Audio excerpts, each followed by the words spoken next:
It's time. It's time. Let's do it. Okay. Thank you, everyone, for joining us today. My name is Jen Reeves, and I'm very happy to be here. Today, we're going to talk about brand resonance and likability, and it's perfect because this is how I spend my entire day. I'm a senior copywriter at Jan Kelley, and I'm also a content lead. And so my job is to connect brands with audiences, as I imagine many of your jobs are as well. So we begin today with some trivia. And hopefully it's the easiest trivia you've ever had in your whole entire life. Oh, you know what I'm realizing is that that's why I can't see the chat. It's right here. I'm going to move it so it doesn't distract. Perfect. And feel free to ask us any questions in the chat and we'll answer them at the end of the session. Awesome. Okay. This is what happens, by the way, when you get your friends to make your slide deck for you. Feel free to type your answers into the chat. I can see them now, so this is great. I feel like I can participate more. Okay, here we go. The human attention span is most comparable to which animal? And bonus points for how long. How long is that attention span? I'll give you a couple seconds. You find the chat, you type it in. Oh, dog. Goldfish, goldfish, goldfish. 2 seconds. Dog, hawk. Okay. So, goldfish, 6 seconds. Good, David. Okay. You know what? I'm just going to leave it. I really want to see where this is going. Monkey, 10 seconds. Okay. I'll move on now. So it's the goldfish. It is said that our attention span is that of the goldfish, and we are a species that put two men on the moon, and yet our attention span has shrunk to 8 seconds. Another piece of trivia for you, it's not true. None of this is true. It's complete rubbish, and it's a local myth. It came from Microsoft Canada in 2015, and they did a study called Attention Spans, and they sort of did their own research. But in this case, the particular goldfish factoid that they pulled out was from data that was fabricated. The National Center of Biotechnology Information and the US Library of Medicine were both cited, and both have denied knowledge of research that supports the claim. So there's a nice little kickstart on the dangers of fake news. We have all succumbed to it. And yeah, turns out our attention spans are working just fine. And we don't really need this myth to be busted for us. We know that it's not true. We've been inside for 2 years and we know what we've been up to. We've been doing a lot of binge watching. We've been listening to podcasts. In fact, in 2020, Spotify credits podcasts for 24% of its growth of paid subscribers. Chess, mentally strenuous activity, way more than 8 seconds needed to play that game. That is just blown up in popularity. According to chess.com, users have doubled from March 2020 to November 2021. And yeah, Wordle, we just talked about this before the webinar started, but these are things that take a lot of our mental capacity and certainly our attention. So we know that these things aren't true if we just think about it for just a second. So why do I care so much about the goldfish metaphor? Because I actually care about it a ton. And part of that, I think, is because its effects have sort of made their way down to my lowly writer's desk. But if we stop thinking about me for a second, I think what bothers me about the goldfish metaphor is that, or analogy, I guess, or comparison, is that we've actually just misframed the problem. As an industry, we've sort of caught on to this goldfish thing, and we've caught on to this attention thing, and we're actually solving for the wrong problem. We're sort of waving down at goldfish and throwing them in the funnel, and we need novelty, and we need speed, and we need volume, but we're not goldfish. So the real problem we're solving for, as I see it, is we don't have patience, and we don't have patience for things we don't like. And honestly, I don't think that that's necessarily a bad thing. There are billions, if not trillions, of hours of content on the internet that certainly we could never actually get through in our lifetime. So I think it's okay that we're a little choosy about the content that we consume.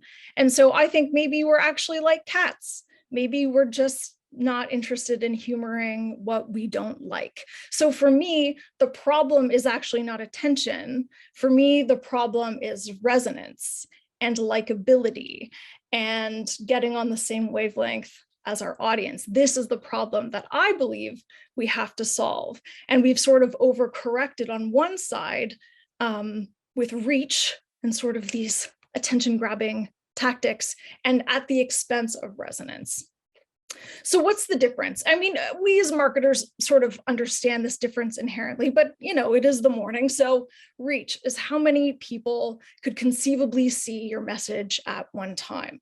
So for example, if you bought ads last year for the Super Bowl, which all of us I'm sure did, you would have had a reach of 91.63 million viewers. It's a lot of people. Whereas resonance is about sort of how many people care, how many people have sort of taken it in and have thought, yeah, they get me. So another way of framing it could be reach is grabbing attention, resonance is keeping it. Reach is about who comes, resonance is about who stays. Reach is, you could think of a metric like number of views or impressions. Resonance would be number of subscribers, number of shares, sort of those higher engagement metrics that showcase that somebody's actually invested. And I think subscribers is a good one because they're coming back for more. It's not just that you've resonated with them once, it's that you are showcasing that you continue to make an impact on your audience as a brand. So to be very clear, because I want friends at the end of this webinar, and Jan Kelley has a host of very talented people who are in charge of making sure that audiences see brand messages. We certainly need reach. So this isn't an either or situation. One is not the enemy of the other. It's interesting in our industry that sometimes we're pitted against each other, but certainly not the case. What I like to think of is, if you think about like your favorite band, and if you'd like, you can put it in the chat. Maybe you'd like to share with us what your favorite band is. It's not, there's no points or anything, but just, tell us what you're into. Anyway, if you think about your favorite band, they wouldn't be your favorite if you had never heard of them. This is the magic of reach. A step further, if you had never heard of them, at just the right time, in just the right frame of mind, maybe just the right age, they also might not be your favorite. So we need reach. Having said that, your favorite band isn't your favorite because you heard them. They're not your favorite because you were going through a devastating breakup at 16. Those things obviously contributed, but that's not why. There's something about that band that you love that resonates with you. There's something that they do that gels with the way that you think, what you like. They're on your wavelength.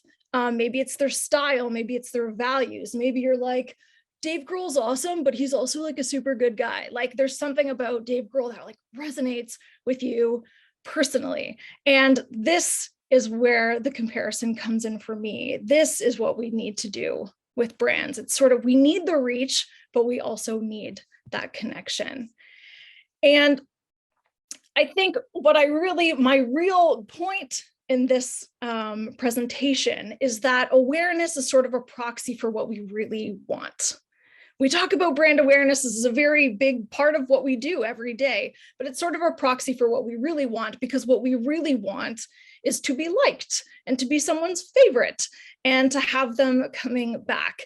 There's nothing helpful about getting in front of somebody just to have them be like, okay, like that's like a sad thing that we don't want.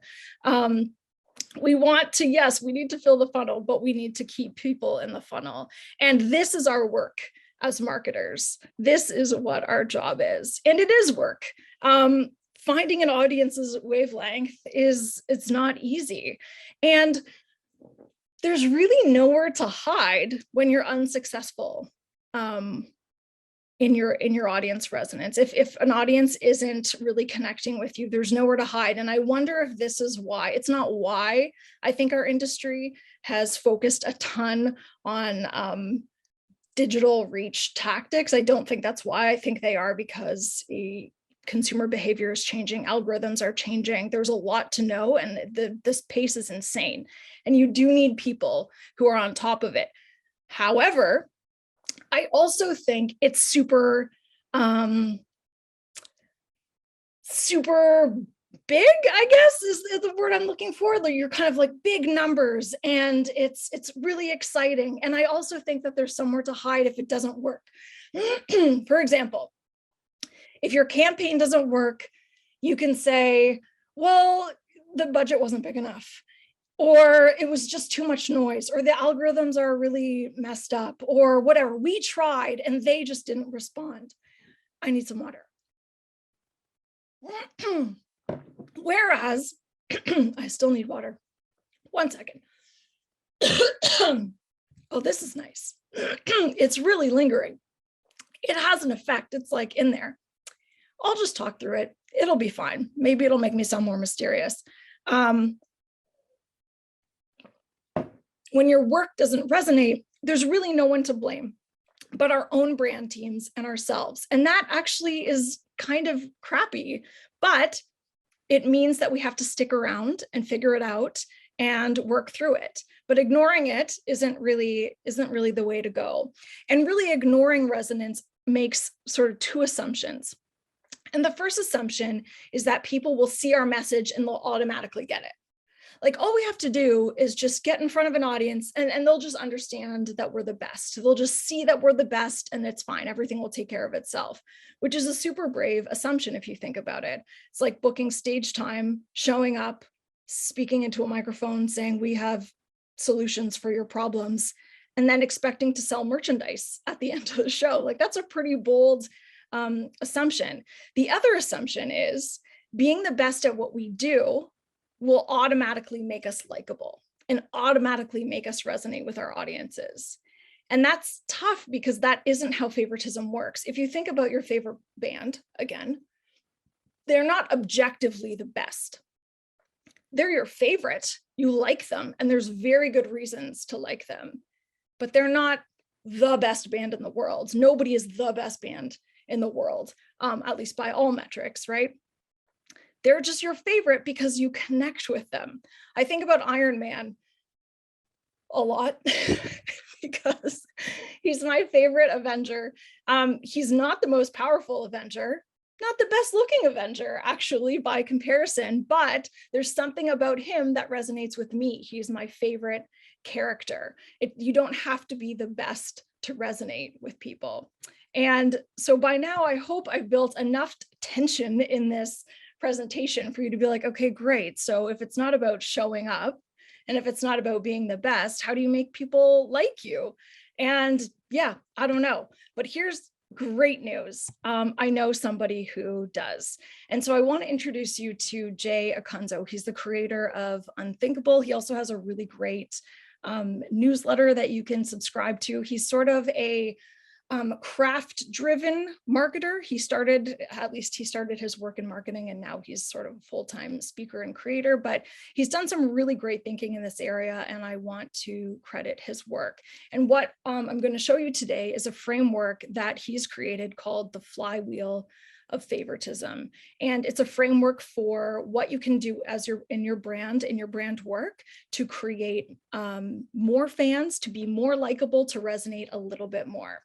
So here's what I like about the idea of the flywheel. I like that it's not linear.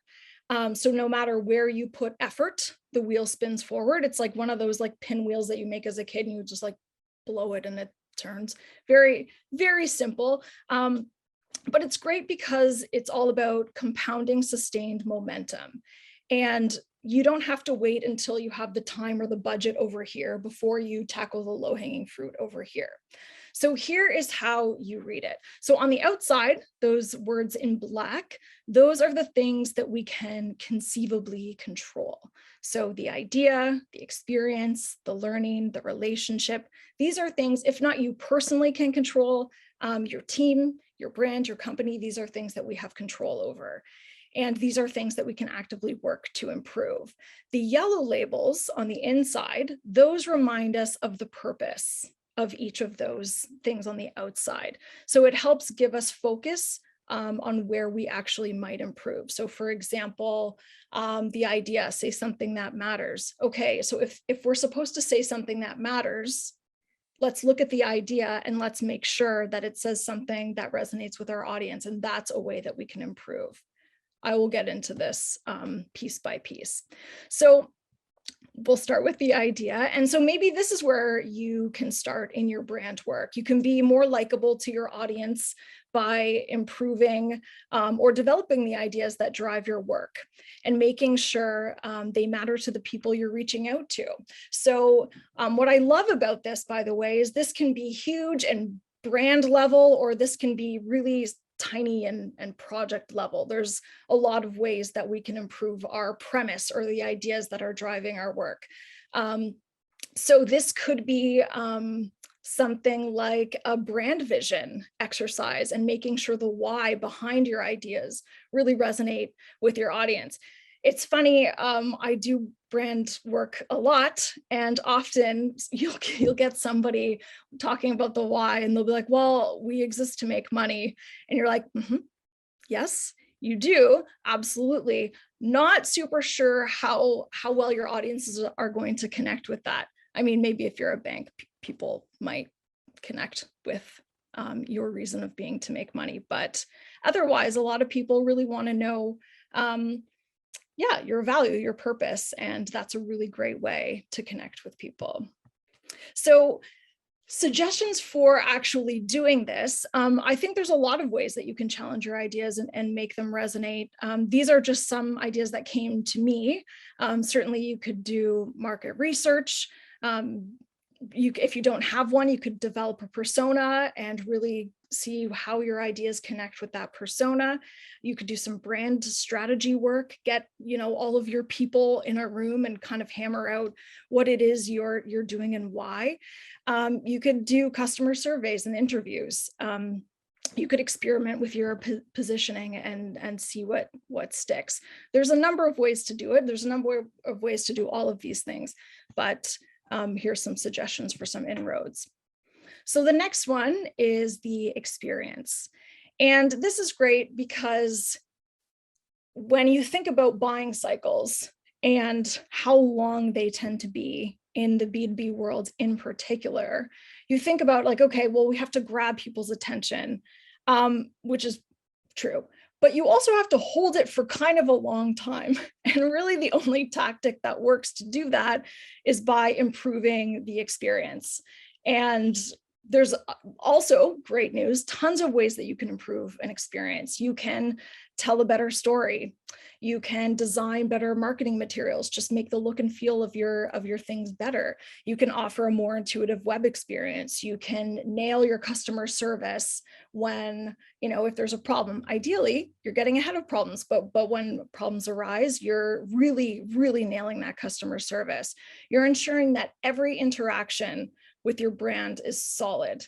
And how we deliver our ideas and our experiences really determines someone's motivation for whether or not they want to stay, right? So suggestions for how to do this. Customer journey mapping is a great place to start. Kind of figure out the journey that your customer goes on in terms of researching, but making their decisions and sort of those pain points that they come up against. You could do a digital and UX audit, make sure your digital footprint is in order. You can do a creative strategy, make sure that what you're saying, how you're conveying yourself is really sticking with your audience. You can develop service standards. You can develop an integrated channel strategy. Again, tons of ways to improve your experience. And I think this is a real big one for B2B audiences, or sorry, B2B brands. So on the relationship front, this one's kind of interesting. It's also super broad. So being relevant and enjoyable, super important, but I think people really resonate when something, or things resonate when something feels personal and feels sort of human and individual in a number of ways. So there are a ton of ways that we can do this. We can use our personality, and we can speak about personal and emotional reasons to care about our ideas, and that does include B2B. I talk to a lot of clients who are under the assumption that B2B purchases are not emotional, when they certainly are. They might not be lovey-dovey emotional, but it's often you're taking a risk and you want to impress your superiors. You don't want to look bad in front of people. You want people to think you're smart. These are all very emotional reasons to make decisions, and tapping into some of those emotional reasons is a great place to start. Marketers at leading companies speak to buyers as whole people instead of just a function of their job. This is another way to make things personal. And diving into some suggestions here, you can do personalization in a number of ways. So you can do ABM strategies. You can, which is account-based marketing strategy. So getting really, really sticky on who your customers are and speaking to them literally quite personally. You could extend your personas. So let's say you already have a persona. Maybe it's a matter of really doing the research to extend those and develop them. So if you sort of have a persona that's, okay, it's age, person, job, what are they stressed out about at work? That's great, but maybe there's a way to extend it. Like, okay, well, what are they really interested in their spare time? I mean, who knows how to, like, who knows where you can go with those things, but it's a fun idea and one worth exploring. Segmenting your email lists and treating sort of your email lists a little bit more personally. Highly targeted media is a great example. Brand personality work, honestly, simply just by changing your tone of voice, you can really add a lot of authenticity and humanity in your communications. Genuinely helpful content can have a effective personalization. And this is sort of a fun one too. I think about content that companies have, and I'm sure you've come across it in your own journeys. So let's say it's a list of like 10 things you should look for in a supplier of X of valves, and sure enough, every one of those things in the list happens to be something that the valve company does, right? And you're like, oh, okay, cool. So it's like a Trojan horse of selling me stuff. You're like coming in as though you're trying to help me, but you're infiltrating my email with like selling me stuff. And people see through that, right? It's not really that creative a disguise. And so really sometimes adding a note of personalization is really just doing away with sort of that vested interest, or being really upfront about that vested interest and still aiming to solve a real problem. Okay, so the last one is improving the learning. And this one is kind of it can be interpreted in two ways. It could be fixing something, so sort of doing your learning and fixing something, or it could actually just be refreshing the experience. And I think this is like, it has a nice marriage analogy. You know, you meet someone and they're just so wonderful and they're totally your person, but then over time, you know, it gets a little stale. You got to keep it fresh. Brands are the same. You got to keep it fresh. So it could be sort of extending ideas. It could be refreshing your creative. It could just simply be learning where things aren't quite optimized and then making sure you're taking the step to optimize them. So there's lots of ways that you can improve the experience, whether it's actually the physical product or service or everything that kind of goes around it. And yeah, suggestions, experimenting with your creative, analytics programs, getting customer feedback, and yeah, extending the ideas that you already have. So to recap, human attention spans, totally fine. We are doing just fine. Showing up and being the best isn't enough for us as marketers. I think that one's a little bit painful, but I also think it's super helpful. And what's helpful actually is that if we think about our audience as real people that we can honor, we don't have to think about being the best to everybody. We can think about the people for whom we do fall on their wavelength, and we can really invest in those relationships and really invest in that audience and do right by them. Yeah, it's really our job. It's up to us to be more interesting. It's up to us to do the work of getting to know our audience better and really leaning in and connecting with them on the same wavelength. And why? Because we want to be their favorite. We want them to stick around. We want them to come back, and we want them to tell their friends or colleagues about us, ideally. So guys, that is it for this presentation. Do feel free to ask any questions. And also, if you want a copy of the presentation, feel free to leave your email and we can send it out to you.